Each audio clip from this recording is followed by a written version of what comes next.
All right. So, welcome back to another episode of the Passion in Motion podcast. I am your host, Mutsa, and today I am joined by Dr. Ola Scott. Hi, Doctor.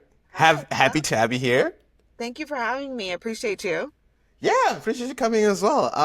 So today we'll be talking about postpartum and everything centered around postpartum, pregnancy, babies, a very educational episode, especially for, people like me who it's not information that we hear every day. So I'm very excited to kind of get into the nitty gritties of this topic. But before we kind of get started, do you mind just, giving a brief spiel about yourself so that, people can kind of know who you are and then we can kind of just jump in? Yes, of course. I'm Dr Ola Scott. I create content around pregnancy, postpartum, mental health. Um, in terms of like what I do for a living, I work in the mental health field, and um, I treat people with mental health conditions. And so my platform is just a place for me to basically, talk more about the educational aspect of mental health, um, the real aspect of being postpartum and being pregnant. Um, and so that's a big passion of mine, and a big part of my work as well. So I just love the opportunity to be able to share just from my experience as a mom, um, and also just, everything that I've learned that I like to share with others. So I'm happy to be here and appreciate the opportunity.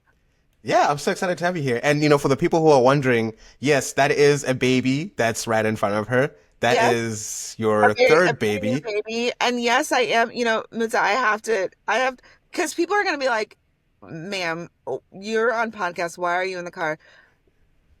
This is postpartum. I have a new baby. I had to pivot, was going to be in a workspace. They're like, we don't allow kids. Well, the next quiet space is my car. So here Yes. I am. But this is not where I planned to do it. I definitely was supposed to be in a co-working space. And so, in postpartum, that's part of it. You just pivot and you adjust, and you have to be flexible because otherwise you won't get things done. Exactly, exactly, and I love it. I love, and thank you again for being flexible, Yes, and thank you. finding the workarounds. Thank you So for letting me be on your show while I'm in the back of my car. I appreciate that. no, I love it. I love it. Yeah. So again, as I was saying, like this is your third baby, am I correct? Yes. Three Yeah. under five. 305. Mm-hmm. Yeah, yeah. So there's gonna be a lot of juice Uh, in this episode, just based on your experiences. But you know what? We've been saying the word because there are gonna be some people out there who've never heard the word postpartum, or they've heard it, but they've never really actually understood what exactly it means because they're different. I think there's postpartum depression, all these things. So maybe if we start from just the very beginning, what exactly is postpartum? yeah. So postpartum refers to basically the period after a woman has given birth. And so,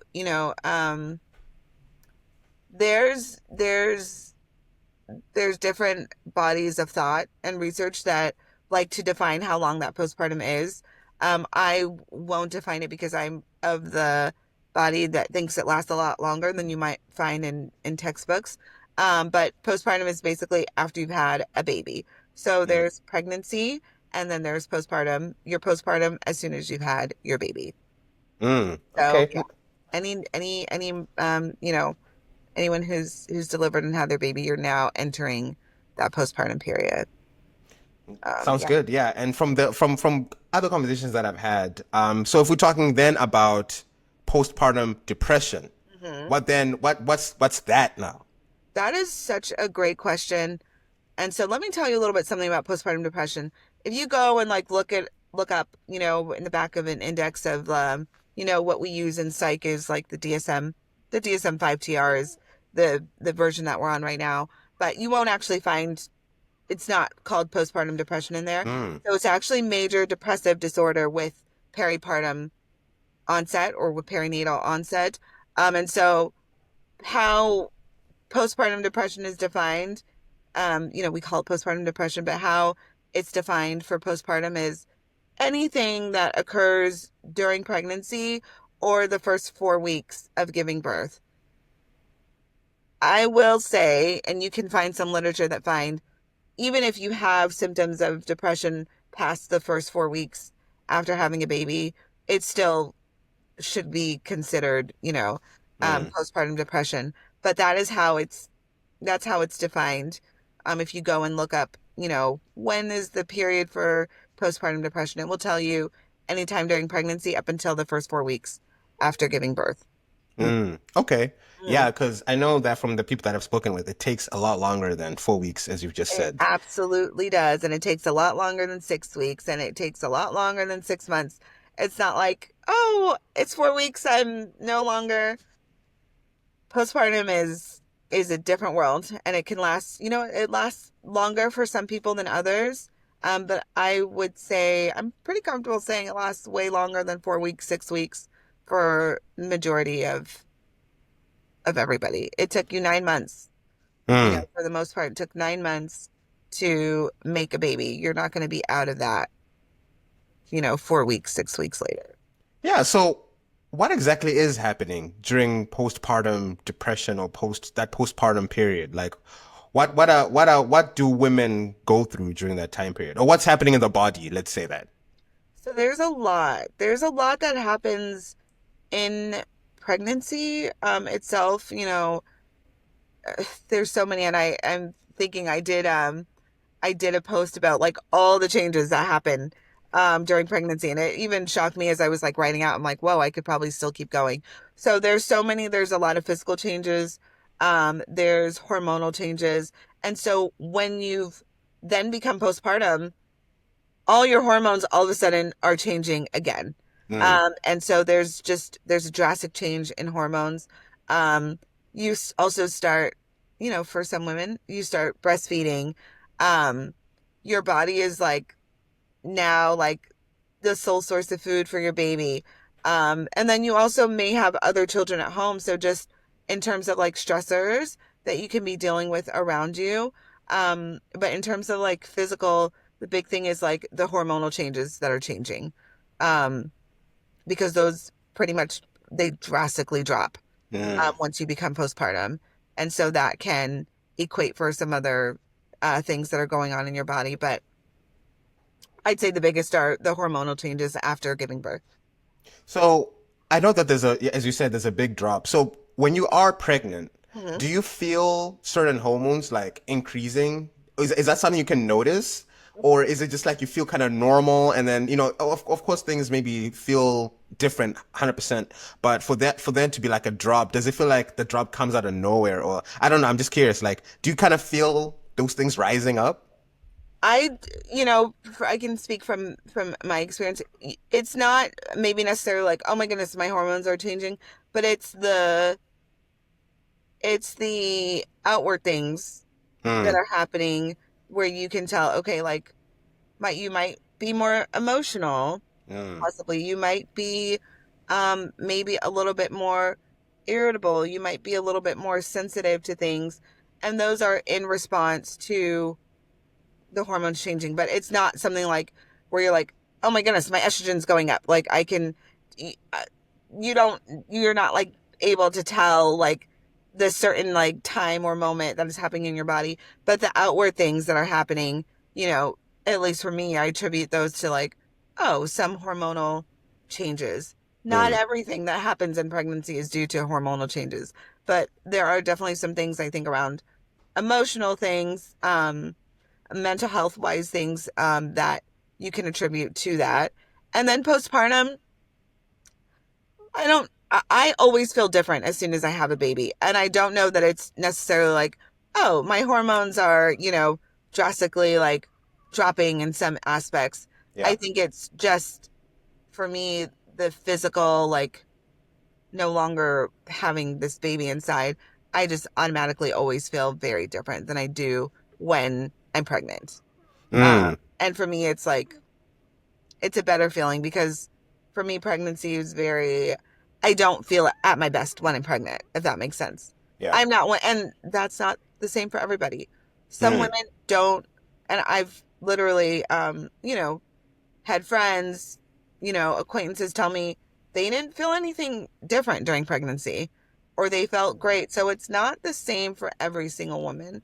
I think a lot of women do experience like similar, I think a lot of women experience um, similar feelings or similar symptoms, but there are women who are just like, I didn't feel different. I felt great the whole time. I love being pregnant. It feels like this. And so I'm always like cautious about making making it seem that pregnancy is the same for everyone because I know it's not. Yeah. Um, and some people might not even know they're pregnant for a while, for a long time. But for example, for me, I didn't I didn't think I was pregnant. I didn't want to think I was pregnant, but my husband could tell, and I was responding to things a little bit differently. Mm, And I ended up being pregnant, and so mm. I kind of now can go back to when that shift happened. It's a very, it can be a very like difficult thing to explain, until you've like been through it. But Yeah. yeah, definitely some things change outwardly that let you know, that kind of confirm like, oh, okay, there is a change in hormones with pregnancy, and so that's probably possibly why I'm reacting this way or why I'm feeling this way. Yeah, It, that makes a lot of sense. I've spoken to some of my friends who also have gone through pregnancy and afterwards, and I asked them, at what point did you feel like yourself again, like in your body? So, and they've said it took at least a year. Would you agree with that? I absolutely would agree. And for some people, it can feel like it took longer than a year. Absolutely. Yeah. Hmm. Your baby still, some people are still breastfeeding up to a year. You weren't breastfeeding before that. Like that's still a big like thing to be doing. It's still a big part. So that's what I commonly hear, a year. And for some people, it can be longer than that. Yeah. So let's talk about you for a second. Let's talk about your first baby experience Yeah. and kind of the things that, you went through with the first baby, and then we'll kind of like see, I'm curious like if you felt different with the second baby and then with the third baby, and like, if there were any like, oh, because some people would say, by the third kid, yeah, you feel like, it's easier. Or for some people, it's like, oh, my third pregnancy was the hardest. I think experiences differ, but I just They want to like ask about your first baby experience, like, during pregnancy, after pregnancy, since, this was the first time that you're experiencing this. What was that like? During pregnancy, for the first, I felt okay. Well, the biggest thing, I was vegan. Mm, Um, I was vegan for, I'd say, a few years, a few good amount of time, before I got pregnant. And then I got pregnant, and like maybe like 3 months in, I had very weird cravings for eating meat, stuff I huh. didn't eat, stuff that I was pretty like, at that time, like I was like, wait, I don't even touch meat. I don't even have meat in my home. So my cravings started to change. I also felt pretty darn sick in my Mm, first trimester. Um, and some people have that. A lot of people have that. So I felt pretty sick, just kind of like this feeling of like malaise, of not feeling well. I was very lethargic. I pretty much was like that almost my whole first trimester. Towards when I was getting ready to deliver, I had a weird, let me not say weird, I had a burst of energy where I was like nesting and getting the house ready. And my sister works, she designs, she's really good at interior design. And so yeah. we were going around getting stuff ready for the house. I had the weirdest burst of energy for me, because I was so down my first trimester. Um, and so, I kind of feel like it was night and day for me in terms of first trimester and third trimester. Um, and then I had the baby.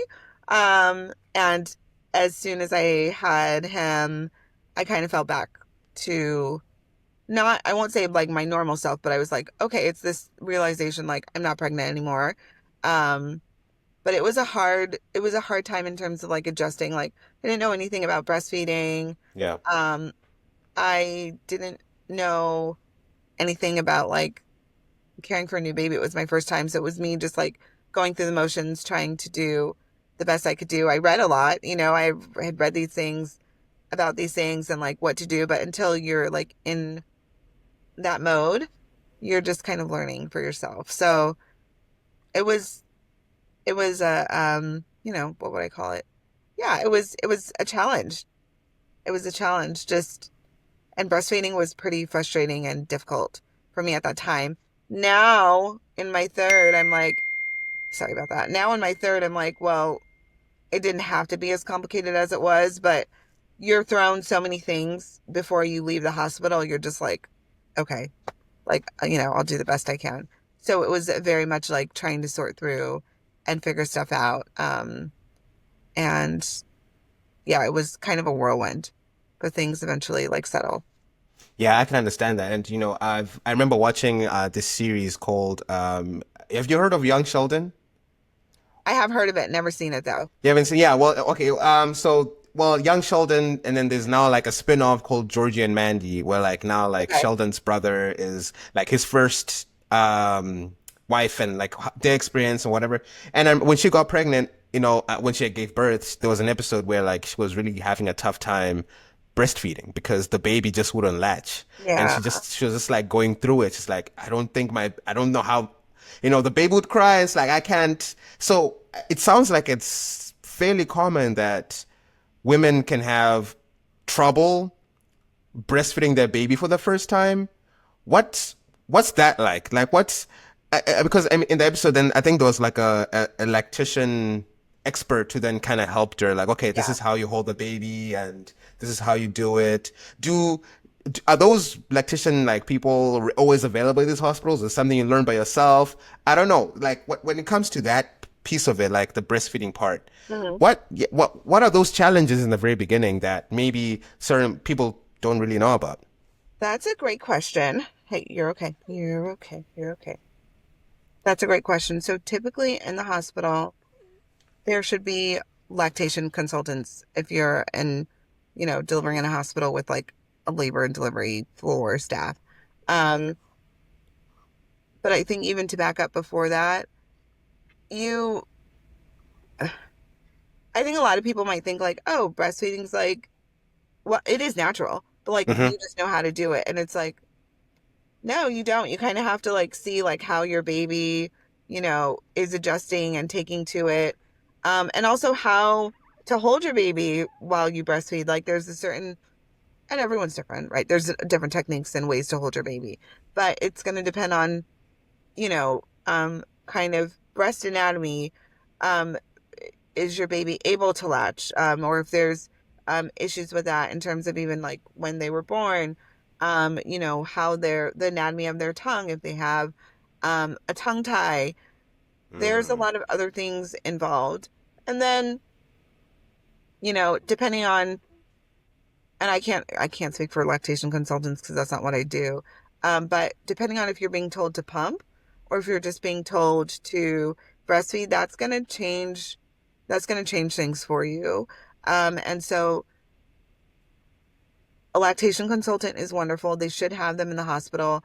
I think sometimes you might have to ask for a consultation. Okay. Um, and one thing that I've noticed as going through my deliveries and pregnancies, like if you don't really ask for help or if like the nurses don't think you need help, you might not get help or pointers on how to breastfeed, especially if they think it like, oh, this is her second kid. Oh, this is her third kid or fourth kid, whatever. Yeah. Like she's got it. Well, maybe she doesn't, like Mm. I don't know that all postpartum nurses are necessarily, um, taught or asked or will like automatically ask you like, hey, do you need help? Like, you know, latching your baby or having your baby latch? Are you having issues? Like, I do think that you have to be probably pretty vocal if you want kind of more help and direction with that. And your partner, should also, if there's a partner there, should also be vocal about, hey, can you show us this or that? So I definitely am an advocate of people asking for help, especially if people in the hospital maybe aren't offering. The ideal is that you get a lactation consultation while you're in the hospital before you leave, and that the lactation consultant is knowledgeable in what they're talking about, Mm. and is actually giving you useful information, helpful information. But breastfeeding is not something that's like, oh, like I'm a mom now, I know how to breastfeed, I can do it all. There are like certain things about it that you have to learn, how Hmm. often you should be breastfeeding, alternating, if you choose to pump, when to start pumping. But pumping can also actually possibly like get you tripped up if you don't actually need to pump. So breastfeeding is a whole world in itself, but it's definitely, I think, something that all women, whether they've had a baby one time or two times or three times, can use some pointers for, because it's each baby is also different and they might feed differently. So That is so that's so fascinating because again, I didn't know that there's a whole science to it. It sounds like because you think that baby's here, you just put them on there and that's it, and things just go smoothly or swimmingly. And I think maybe that's like a misconception that a lot of people have, both men and women, that it's just gonna be automatic. Like, oh, you're having trouble doing this, it means you're not, But it actually sounds like you do need guidance, yeah, and it's good to ask if the hospital ain't offering you or they haven't mentioned anything about lactation consultant or expert. It's good to ask for one absolutely. and get that help. Absolutely. Yeah. And they should have one. So that would be like my advice, whether it's your first time or second time, asking for a consultation. And then if they come and you're like, I don't need this, like I've got it, that's fantastic. But they might be able to like offer some advice and just sit with you and make sure that you're comfortable going home and know how to get the baby to, latch and stay on, and know how to tell that the baby's actually getting milk. Mm. Yeah, no, that's super important. That's super important. Yeah. And so going back to you, like when you, after that first baby and the postpartum phase or Yeah. the depression phase, what is that experience like for you? As a new mom, and like how long did it kind of take for you to, kind of get better? And, what was that like? So, I'll also start. So I didn't have postpartum depression. And Hmm. postpartum depression, so there's several things that Yeah. can happen in the postpartum period. Um, and I'm actually like going through a series right now, like a mental health series on Mindful Mama, um, about kind of some of the conditions in postpartum. So not everybody has postpartum depression or depression in postpartum.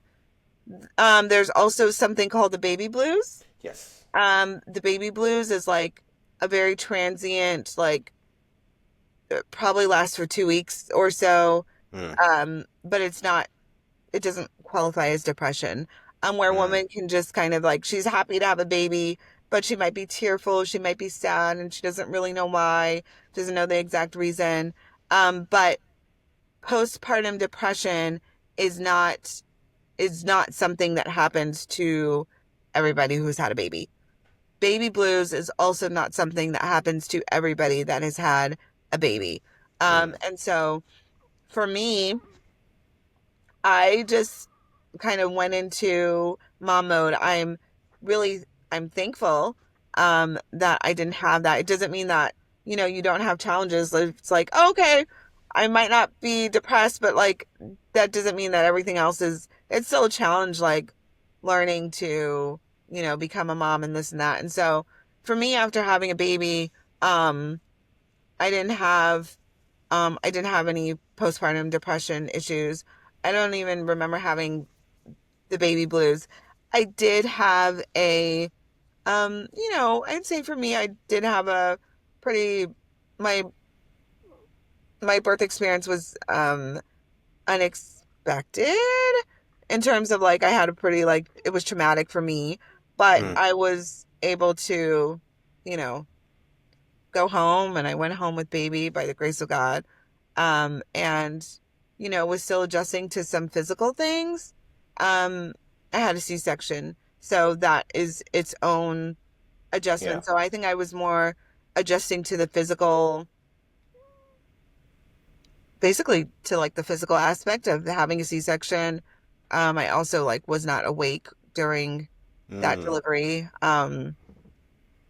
which is for another day and another time.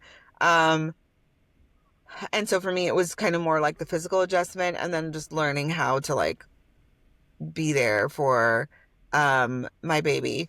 And then also like, it's also your partner's first time. It's also was my husband and I's like first baby.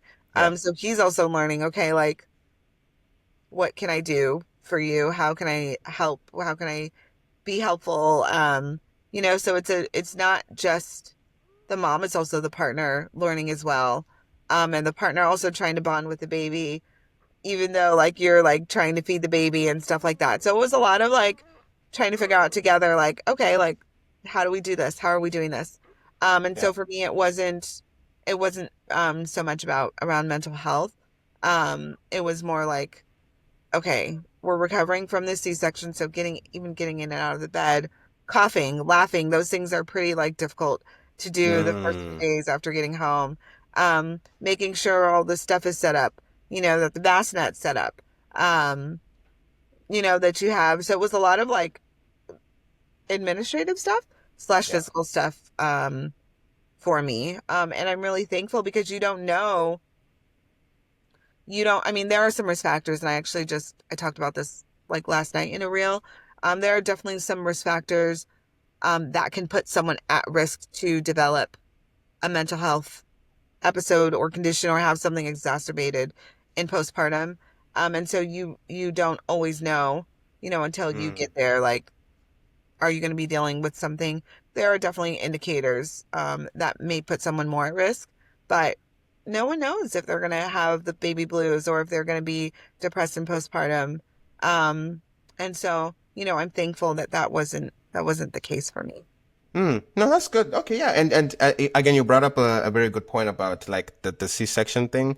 Again, it must be really difficult because a C-section, from what I understand, it's an actual procedure, right? They're actually cutting you open, right? It's an actual medical thing, and It's a some surgery, people yeah. get, yeah, it's a surgery, and you get put under and all these things, and so now it's like after that, now you have a baby, and so it's dealing with the physical recovery of an actual surgery, and Yeah. now you have a baby depending on you for life. Yep. So yeah, Yep. Yeah. that So must there's be there's that. that must be really challenging. Yeah, that must be really hard. So, Oh, it yeah. sounded like you cut out for a second. Sorry, yeah. No, I was saying like just this, everything you deal with, like C-section, like physically, plus the physically dealing with having now a child who depends on you for life. Oh yeah. Yeah. It's a it's a lot. It's a Yeah. lot. Um, and most people are not necessarily maybe under for their C-sections. Sometimes you have to be. I had a very my birth stories are probably a little different. But this was the first baby that I was actually awake for. Mm. Hmm. Okay. Not by choice. It's just kind of the circumstances that surrounded my last two births. Yeah, no, that makes sense. Okay. So, in terms of like your how you felt after each pregnancy, did those things change after each baby, or have you kind of felt the same after each child? That's a good question. They were different because there were different circumstances. So, um, my my second pregnancy, I felt very sick. Mm. I felt very sick pretty much the whole time. So I didn't have that burst of energy towards the end of that pregnancy as I did with the first one. Um, and then also, um, my our second baby was born on the earlier side. Mm. So I didn't go all the way to 40 weeks like I did with the first. And so that in itself, the whole process was different, but I did feel very differently than I did my first pregnancy. And so, I guess for me, I never knew the genders of my children until I had them. So Yeah. I always waited. Um, but I think what's interesting is that I knew in my third pregnancy, I told myself and knew and told my husband, even though I never like asked what the sex of the baby was, that this was a boy.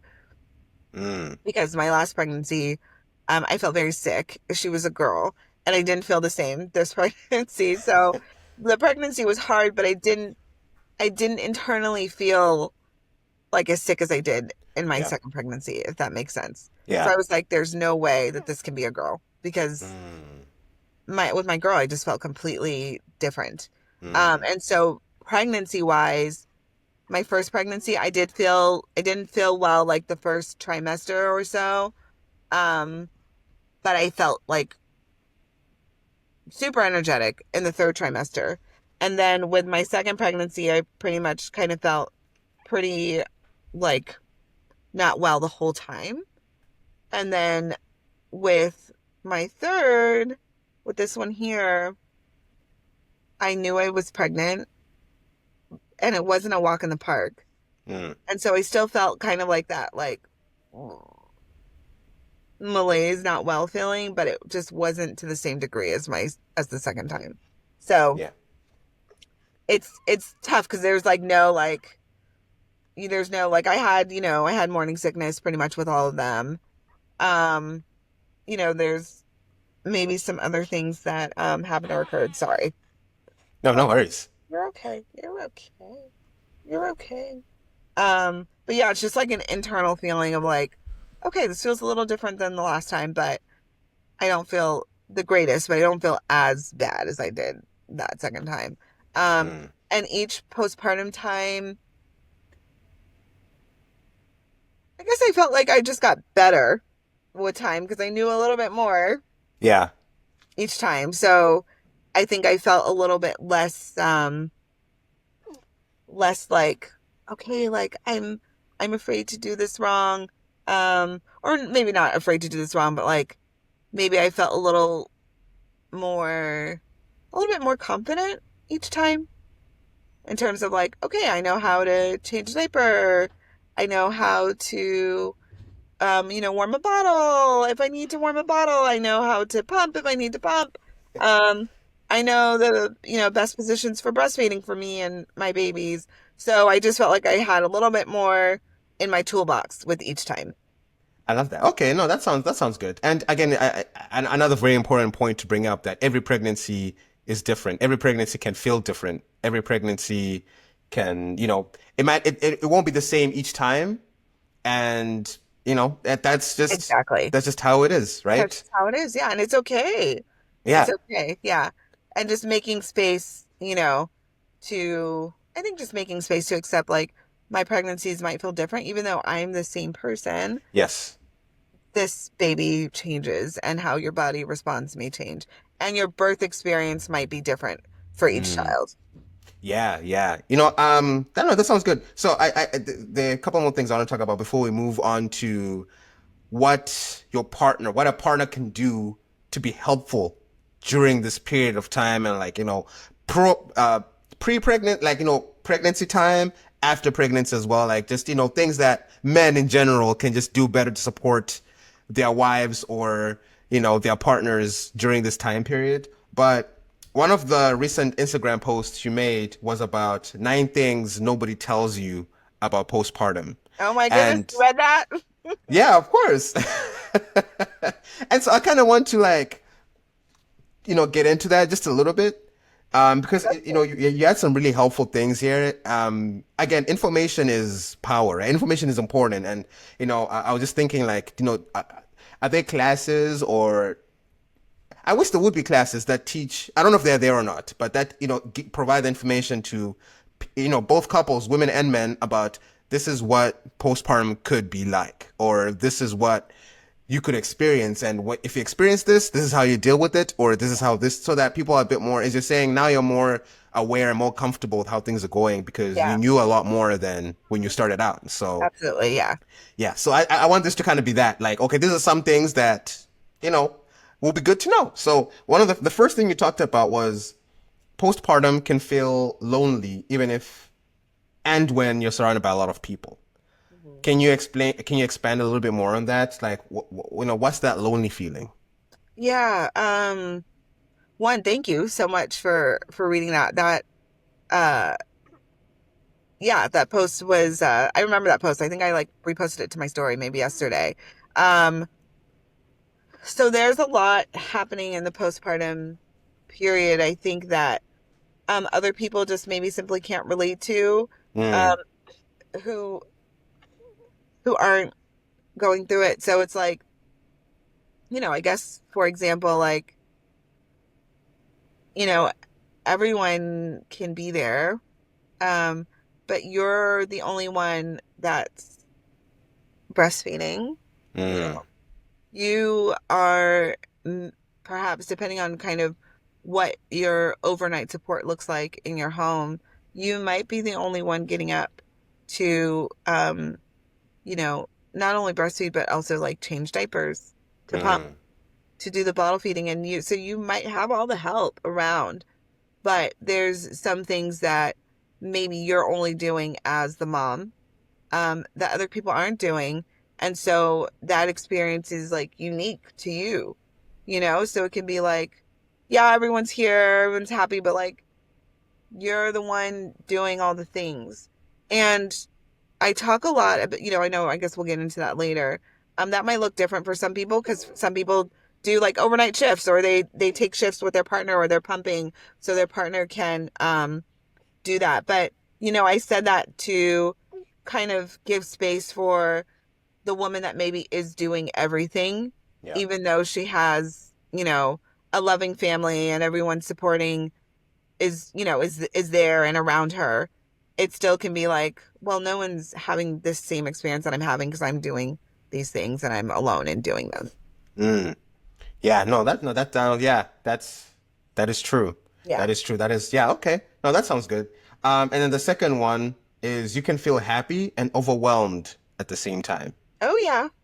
Oh yeah. You can feel, uh, I've felt that. You can feel happy, like I'm so happy. I am so grateful. And at the same time, you might have three other kids to take care of, Mm, that are also young, that might be, screaming in the background. They still want your attention. They still need you. You're still their yeah, mother. Um, they still need to be fed and clothed. And so you can feel happy and still have all of these responsibilities where it's like, whoa, like the world doesn't stop when you have a baby, or when you bring a baby home. You still have all those responsibilities that you had before you had the baby. And now you have a baby and you have that responsibility. And so it's recognizing that two things can exist at once, right? I yes, can be very happy, but I can also be like, wow, I have a lot of things going on. I have a lot of responsibility here. And so making sure that there's space to know that just because you're happy doesn't mean that you can't be overwhelmed. Just because you're overwhelmed doesn't mean that you can't be happy. And so yeah. making space for the fact that a postpartum woman might be dealing with multiple emotions at the same time, and they're both valid, even if Mm. to other people they don't feel like they can occur at the same time. Yeah, no, that's such a good message as well. Like it's okay to feel how you feel. Just, Yes. sit in Yeah, it and feel good. Yeah, absolutely. it's Yeah. okay. Yeah. Okay, no, I love that. Okay. The third one was some people you have just met will show you more kindness than some people you've known most of your life. Yeah. Yeah. Um, that's a big one. And I included that because it's true. Like some Mm, people, there's something about having a baby that brings out something in people. And I do believe that um I think that people love to celebrate birth. yeah. Um and it is true. I had some people that, well, I mean, every pregnancy, someone has always surprised me. But I know for first pregnancy, I mean, people I didn't know, or people that maybe like I knew had maybe only met me once, or maybe knew my husband, just like, here are all these things for your baby. And you're like, I've only met you one time, or I've Yeah. never even, like, we're not necessarily like best friends, um, but that just wanted to bless our family and bless our baby. And that was really big to me. Mm. And so one, I think it's like twofold, like being able to like receive blessing from people, even if you're like, we don't, we don't talk all the time, or I've only met you a few times, but you want to like get my baby like all these clothes and toys, that you like put in a pretty package and gave to me. I guess it just like reminded me like it doesn't know when it comes to having a baby, and probably with a lot of other things in life. Um, just accepting blessing and knowing that how long you've known someone is not necessarily like an indicator of like how much they'll be around to help you in your pregnancy, if that makes sense. Mm. Yeah. I have a super supportive family. And so my family is every pregnancy, my family goes above and beyond. But I know that that's not always the experience for everybody. I know that everybody doesn't have the same family as I do, and I don't have the Yeah. same family as everybody else. And so making space and knowing that sometimes the people that bless you the most, they may not be, your friend that you've known for 25 years. It might be, you know, a neighbor that you've known for 6 months. Um, but being okay with that and not blocking your blessings and allowing people to bless you in the way that they know how. Um, and knowing that maybe, at the time that you have a baby, maybe your friend that you've known for so long is dealing with something else at that time, and they Yeah. might not necessarily be able to show up for you in a way that you expect them to or want them to, but knowing that that's okay, because I think that someone is always going to be want to bless you from another place. So just knowing that things like ebb and flow and being open to that. Man, that must be so trippy to be like, there's a lot here. This could, this one thing could actually be its own It could be its own thing. podcast. It could be its own topic again because people show up differently in different situations, They do, and different and seasons of life. yeah, and it can make or break relationships, right? Like if you have a best friend that you've done life together with, now you have a baby, and now your best friend's like, "Hey, I'm not trying to deal with you and your pregnant self," Yeah. and they're gone, and it's like the pain of that. The Plus, pain. you have a new baby. It's Yeah. yeah, I can understand, or even like family members that you love a lot, and then them not showing up for you, or family members that you didn't even expect to show up for you showing up. It can It be can bring, yeah, layered. it can be very layered. Yeah, it could be layered. Yeah, I've also had so many people who have been pregnant in my life, friends who have been pregnant. And so I've seen a lot, I've seen a lot, and then I've been pregnant 3 times. So it's, I have three kids, Yeah. so I've had like time to experience what that looks like and how people can show up for you in different ways and how people can surprise you in different ways. Mm. Um, and it's beautiful. Yeah, this reminds me of how like even as I've gone through life, people talk about how once you have a child, people stop inviting you to things. Mm. That isolation as well sometimes, where people also do when they get married sometimes too. Like, oh, I Yeah. got married, so Yeah. I ain't trying to hang out with you single ladies no more. I'm only gonna hang out with my married friends, or I'm gonna Right. look for new married friends. People kind of tend to do that sometimes, and That's that's so good. a big one too, right? Where it's like, but anyway, so yeah, I think that's kind of related to this as well, where like people can just change how they relate to you once you have a child, for the Yeah. better or for the worse. Yeah. Yeah. Absolutely. Okay. So the fourth one we already kind of talked about. Breastfeeding is difficult and takes intentional work and sacrifice, and choosing Yes. not to or being unable to breastfeed does not make you less than. Yes. Yes. I love that. I love that. I'm taken back to like when I wrote these, because each of them were, I write my stuff. And I'm very passionate about every single thing that I put up there. Hmm. Breastfeeding, like I had talked about, is not like an automatic, like, one, you have to be like, okay, my baby needs to eat, and when my baby needs to eat, like, I need to drop what I'm doing and feed my baby Yeah. because you are that sole source of food for your baby. Um, that's selfless, right? Like, I'm not going to do what I want to do because I have to do what I have to do for my baby. And so, I think I might have talked about it when we first came home recently. I very recently had this baby. Um, I, I felt like I had like a 5 minute window to shower, and the baby starts crying. And my husband's like, the baby's hungry. And I'm like, I know. My shower went on the back burner. Mm. You have to, if you're going to breastfeed, you already know, like, okay, like I'm going to have to, like, just like sit down, calm down. You're going to have to slow down because your baby becomes, your baby is a priority in terms of like making sure they're fed. Of course, if you want to pump, if you want to have someone else feed, there's ways around that, but that Yeah. doesn't make you, selfish. If you're going to pump and you want someone else to feed, you just find ways to navigate. But for me, I'm not, I'm primarily breastfeeding. And so I know that when my baby needs to eat, I need to stop what I'm doing. I need to feed my baby. Mm. Which is why I can't like, you know, be like, oh yeah, I'm gonna go into this co-working space and just have my baby at home. Like, no, when my baby Yeah. needs to eat, I need to have them, and so that's why they're right here.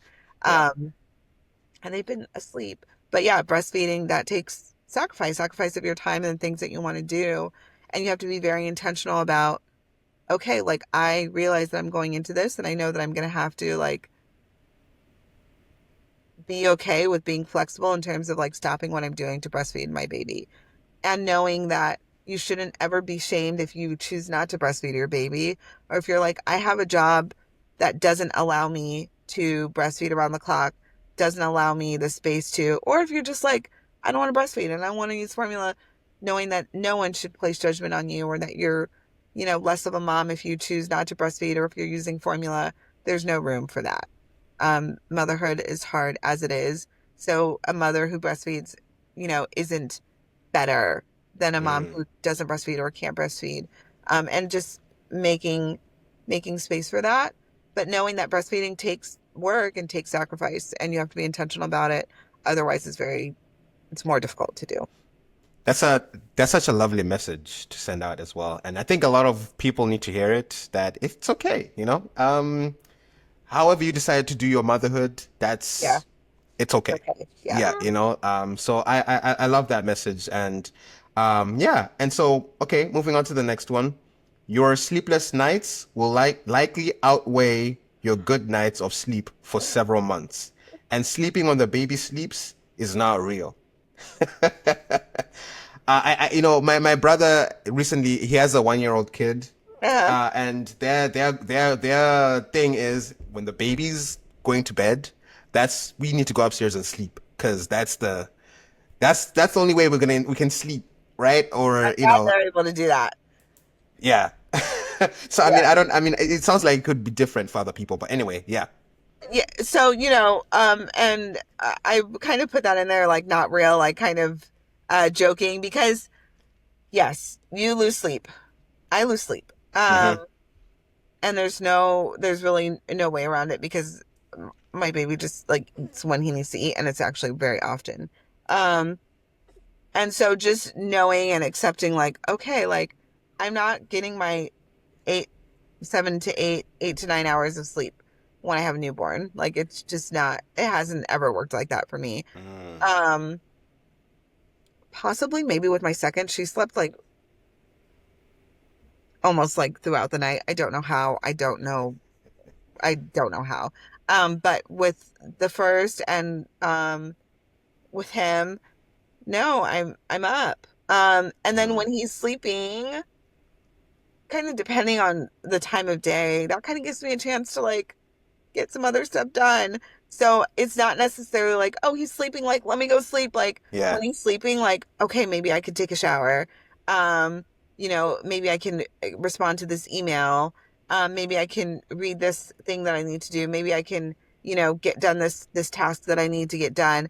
And so kind of when he's sleeping, like those are pockets of time for me to get stuff done. Of course, there are times when he sleeps that I sleep where I'm like, okay, he's sleeping, I can get some sleep. But it's not every time he's sleeping, like, let me go steal some sleep, because those are times when I have to get some other stuff done. Yeah. oh, I can reply to this, and and so there's levels to sleep when the baby sleeps. Mm. But it's not always as easy as it sounds. Yeah. I mean, ironically, the baby's sleeping and you're recording a podcast right now, you know? Exactly. You get it.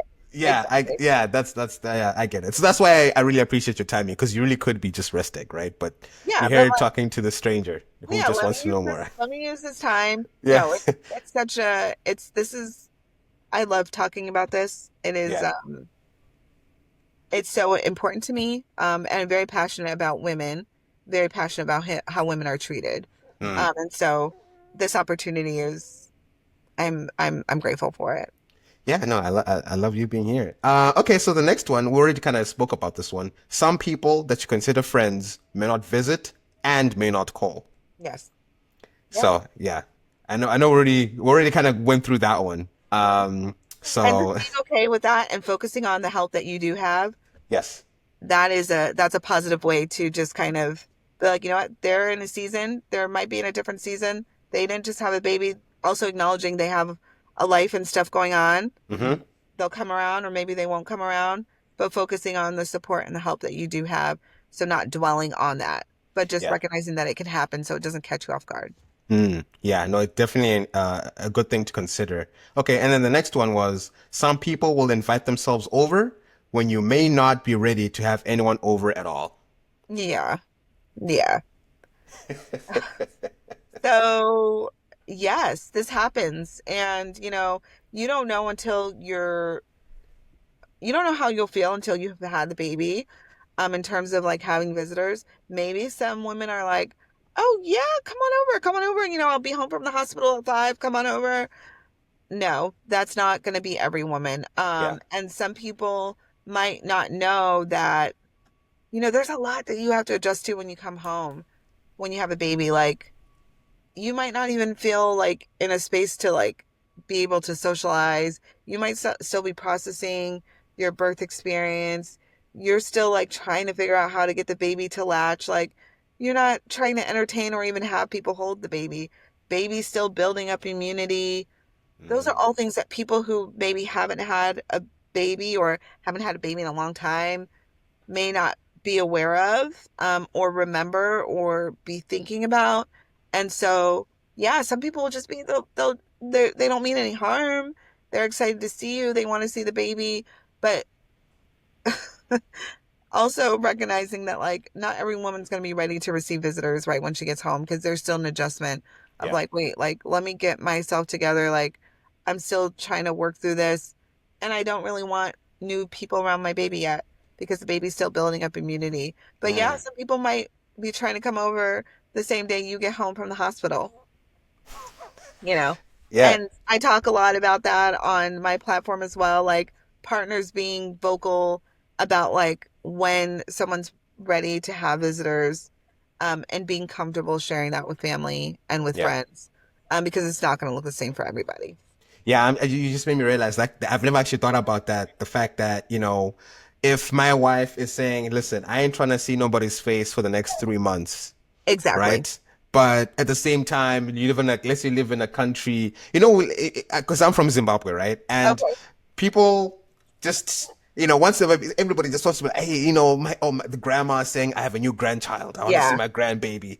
Your brother saying, hey, I'm now an uncle. I want to see the I baby. want to see the And baby. so saying to them, hey, listen, we know you're excited about this, but let's just give us a couple of months. Family members could end up feeling insulted by that, and then it causes a lot of other issues or friends, and then it can be really tough to navigate, Yeah. especially if you have a partner who doesn't protect you in those instances Oh where yeah. they're like, yeah, because I feel like in these instances, your partner needs to be like, hey, listen, I'll take the smoke, I'll take the Yeah. heat. If I'll anyone's take the saying, yeah. yeah, you just relax. If You just anyone's trying to, relax. You don't have yeah. to talk. Exactly. Exactly. So, do you think the norm should be that if you are wanting to see somebody's new baby, send a message first? I'm like, hey, would it be okay with you if I can come next week or tomorrow to come see the baby instead of just showing up at the door? I mean, I don't know. In your experience, have you found that better, or do you sometimes just like the random surprise where someone just shows up with baby clothes?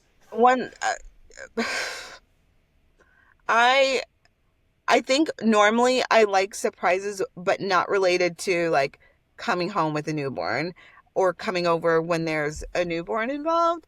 Yeah. Um, I think also like knowing your family. So like with my immediate family, with my immediate family, they are usually there. Like my Okay. mom has always she's gonna pull up, and I want her to pull up Yeah. because she is huge, huge, huge, huge with all of my babies just being there from the day that they're yeah, the day that they're home. Um and so, depending on like who the family member is, there's probably conversations beforehand. Like I knew who was going to be here before I had the Yeah. baby, and it was my parents, my brother, my cousin, and then of course like, your kids and your partner. Um, but in terms of like, maybe extended family or really close, like, aunts and uncles, like, yeah, definitely like sending a message like, hey, we're thinking about visiting, when would be like a good time? When are you ready to accept visitors? Mm. Or just having them, text your partner, or your partner can kind of let people know the expectation before, like, we're going to take some time, for a week or 2 weeks. Um, Siblings might look different. Like my siblings, it's a no brainer. Like they Yeah. could be there. They could be there. If they allowed more people like in the room, they'd be in the room. Yeah. But I'm really, really close with all my siblings. And so, I think just setting those expectations before, if you're able, and having your partner handle them. Yeah. So if you know that there's a family member that's like, no, I have to see the baby, like talking that through with them and just letting them know maybe your reasons for why you want to wait a while, Mm-hmm. because the baby also is still really new. Yeah. Um, and sometimes they recommend that certain people have, that people aren't sick for one, that you haven't been around other people who are sick. So it's not unreasonable to have these conversations with people. Mm. Yeah, very important to have because again, family dynamics and just Absolutely. all these things Considering they can all get that. complicated. So I think that's also another really important topic to talk about and to Yeah. just keep front of mind when these things do happen because yeah, it's always good. So the next one was you may struggle with doing mostly everything yourself, even though you have people who offer help. Yeah. Um, this is true. And I think I just realized in terms of like noticing how that was kind of like collective, like seeing not everyone's comfortable asking for help. Mm, Not everyone's comfortable asking for help. yeah. And people might be asking, hey, what can I do? But you're just so overwhelmed. You're like, I don't even know what to tell you to do. Like, what are you comfortable doing? Like, I'm not about to tell you what you're comfortable doing. Like, how do you want to help? Mm, When you say, do you want to help? Like, are you talking about trying to come over and like help me organize the baby's room? Like, are you trying to like cook a meal? Like, if you're just asking someone like, oh, let me know what I can do to help, that might be overwhelming to a mom because she's like, I don't even know where to start. yeah. So I'm just not going to ask for help, or, maybe a mom's thinking like, well, you're probably just asking me that to be nice. Um, or it's like obligatory, like, oh, you just had a baby, let me know how I can help. And you're like, all the ways, but which way are you thinking of? So a mom might not want to throw out like, oh yeah, like, do you want to like come over and like, help me like assemble this baby dresser? Or are you just like, do you just want to like, do you want my registry? Like, I talked about this last night again. See, this is why I have a platform, because I have so much to say about this I stuff. love But it. Yeah. um, I think that it's hard for some people to ask for help. And if some people are offering help, it's still hard to kind of decipher and navigate like what kind of help are they trying to give. So I always like to say to people who are kind of the ones asking like, how can I help? I think, from what I've seen and experienced, like, hey, can I help you? Um, can I help get you diapers? Can I come Mm, bring you a meal? Can I, and insert the specific action that you want to do for the mom so mm. that she doesn't have to Think kind about of it. go through that thing in her head, like, oh, well, what kind of thing should I say? Like, ask them what you're willing to do to help, Mm, if that makes sense. mm. Do you want me to come and sit with you do you want me to come and do XYZ? And then if the mom's like, no, okay. But you gave her like a specific thing that you're willing to do, because how you're willing to help may be different than what she's thinking the way that you want to help. Does that make sense? Yes, 100%. I've thought about this before, and I've had conversations because again, this comes up in ways even like when someone is going through grief and they've lost somebody, or in really hard moments, and like, hey, what can I do to help? Sometimes that question is it actually adds a Overwhelmed. lot more stress because now you have to sit there and think, okay, what can I actually, and then maybe you rationalize yourself out of even. But if someone says, hey, can I go? Do you need help groceries? Can I go buy groceries for you? Or hey, can Exactly. I come wash the dishes for you? Or you're like, hey, I want to come and cook you dinner. I'm coming over to cook you dinner. Don't worry about the dishes either. Or I'm Exactly. bringing, and that way it's like, okay, there's an actual thing that's being offered, and you can just Absolutely. yeah. So that's You get good. that 100%. And I have to say, like, that is, even trying to explain it sometimes, I like don't know if I'm explaining it very well, but you just like hit the nail on the head. Like, that's exactly what I'm talking about.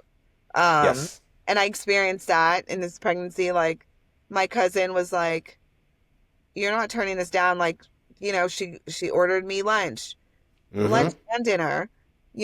She came, she sat with me. So I didn't have to, all I had to do was receive. Yes. And that was a blessing. That's completely what I'm talking about right there. Yes. No, I get it. And again, a very important message to send out. If you want to be helpful, have an action with you. Yes.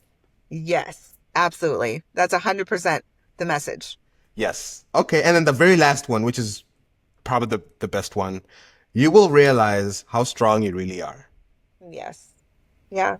hmm Postpartum teaches you that, because all Mm. the things, you just learn to adapt and you learn to be flexible and you learn that, like, I can pivot, I can do the things. There was a moment where I was like, why did I think I could do a podcast? You know, 3 weeks into having a baby, I'm doing a podcast. I'm in the car. It's not where I Yeah. originally planned to do it. But all the hurdles that tried to come at me this morning, you can't bring your baby to the co-working space. You know, how are you going to like set up in the car? Like, are you going to cancel? Like, I don't like to cancel things. Like, Mm. if I can do it, I'm in the moment. This is like something that I talk about. You just learn to pivot, you learn to adjust, and you do learn that you can do hard things.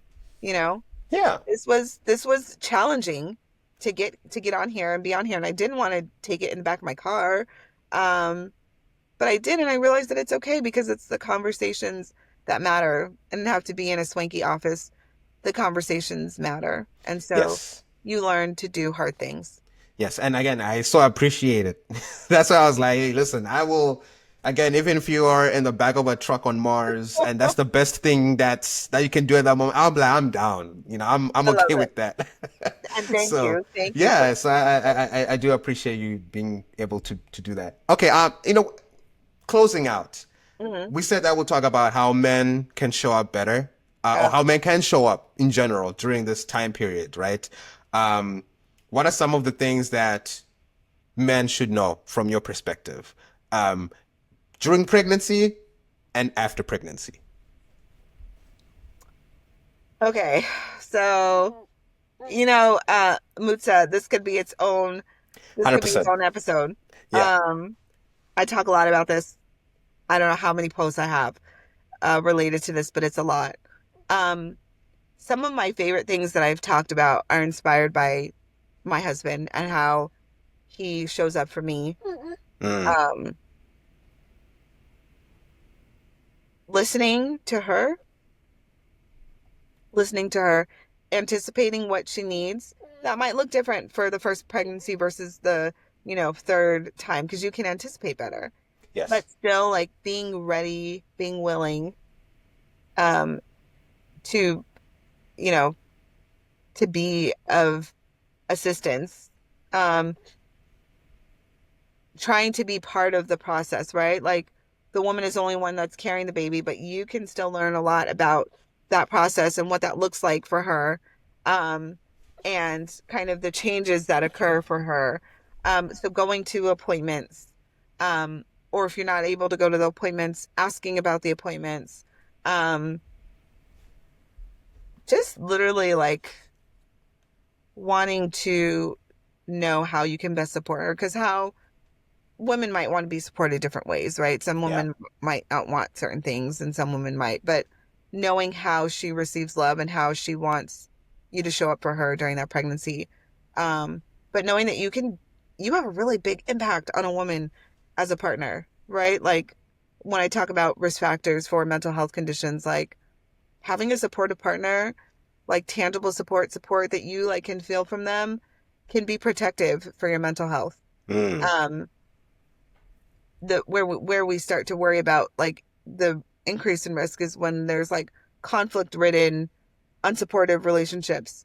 But it's really, I think, tuning into her, listening to her, asking her, like, how can I best support you? Making Mm. sure she has food, water. Of course, she can probably go to the fridge and get her own food, but you bringing it to her, you asking her, or getting her favorite food, those things are very much like appreciated and helpful. As a woman progresses in pregnancy, she's not moving the same way that she did her first trimester.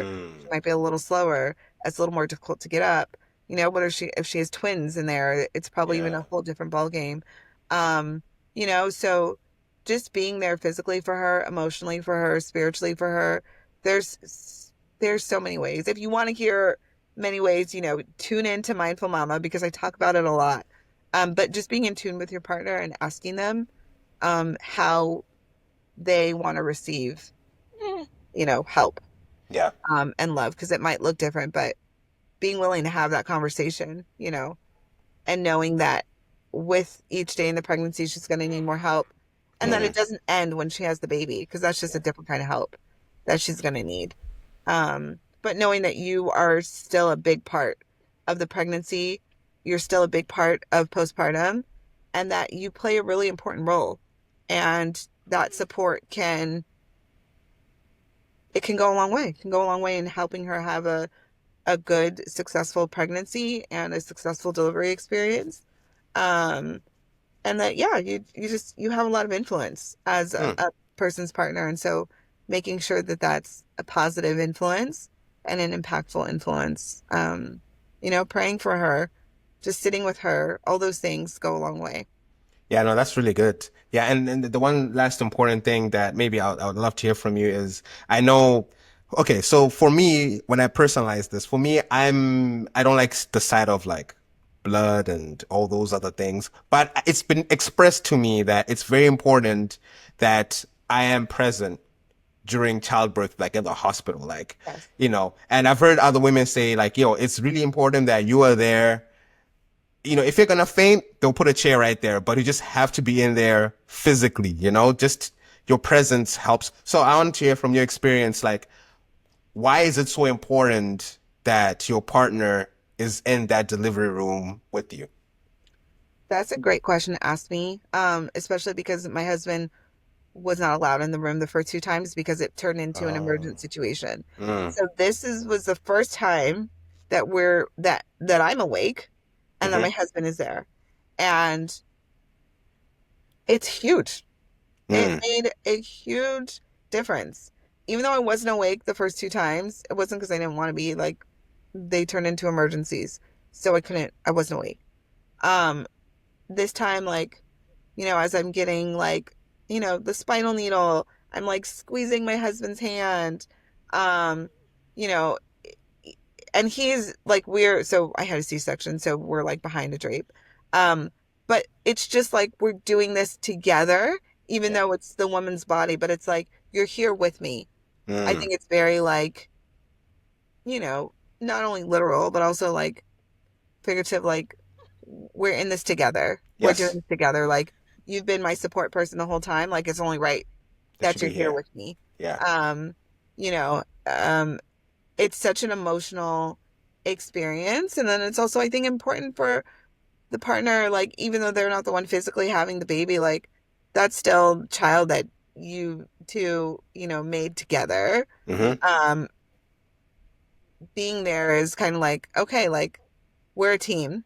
We're doing this together. And women want to feel supported. Women don't want to feel alone if they don't have to in that process. And so I Yeah. think that just the man being there, the partner being there, it's showing her like you're not alone and you're not doing this alone.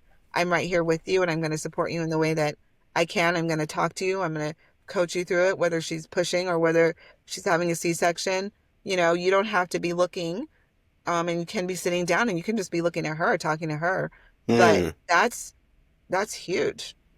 That's mm, huge. And I think it's just letting her know, like, I'm not alone in this. mm. You know, we did this together and you're going to be with me, even if it's like maybe hard for you.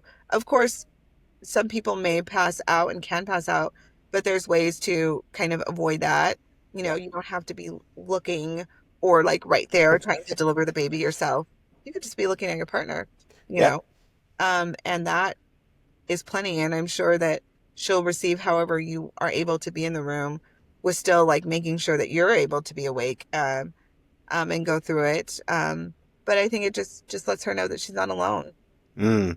Yeah, especially if you're surrounded by a bunch of dog strangers, essentially, like the Yeah. doctors, having Yeah. that familiar face. And no one really knows you like No your one knows you like husband, your your partner. partner will know you. So like even Yeah. if you're experiencing pain or something's happening, I've heard that it's also helpful to have someone say, hey, and to advocate for you. Like if you need more, epidural or whatever, or Yeah. if you need more something or ice chips, at least you have someone who can be like, hey, my wife needs this right now. Yeah. You know. Absolutely. So I've heard Absolutely. that. Okay, awesome. Well, I really appreciate you taking the time. Again, there could be so much more, but I think this was a good introduction and a good informational so that if, someone hears something that like, I want to learn more, they can either come to your Instagram page, it's the Mindful Mama, Yeah. and find Yeah. more of that information, or you can research more, but at least you've heard something that could help when it's time, or when you're Yeah. pregnant, or when your wife is pregnant, or your girlfriend's pregnant, whatever the Yeah. case. So I do hope that people have found this educational. I know I certainly have,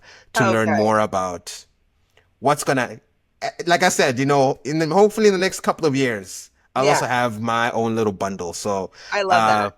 yeah, so I hope to, and I'm excited to be a dad. So I want to learn the best things and things to look out for so I can also just be the best partner. So No, I I hope love other men out there find that useful. So anyway, I really appreciate you taking the time. Thank you. Thank you for allowing me to be on here. And thank you for reading my posts, for even reaching out.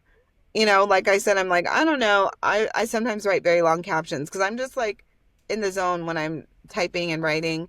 And so the fact that you read what I write and you've read what I've written, and to be able to like go back to those because I remember that post. I pretty much remember any post that you bring up.